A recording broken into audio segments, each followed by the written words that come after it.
ఉలికిపడ్డమ్మా మరి ఉలికిపడుతుంది కొంచెం అంటే ఓ ట్రాన్స్లోకి వెళ్ళిపోతే అంతే మరి. అందుకే నిద్ర ఏడుతుంటది అనుకుంటా గుర్తు. దీపావళి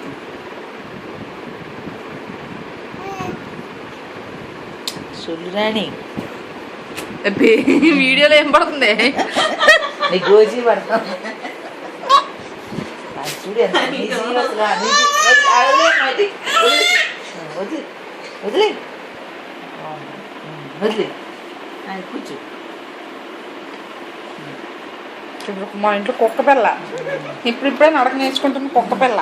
కుక్క పిల్ల అంటే గుర్తొచ్చింది. నేను కుక్క పిల్ల పిల్లల్ని ఎవరు ఎంత బాగున్నాయో ఒకటి అర్థం అనిపించింది. అంత బాగున్నాయి కుక్క పిల్లలు అన్నీ బుజ్జిగా.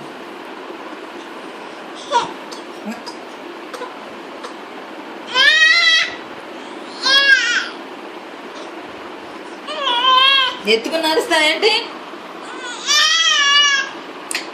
కూర్చోవాలంట రావట్లేదు, కాల్ తీసేసి.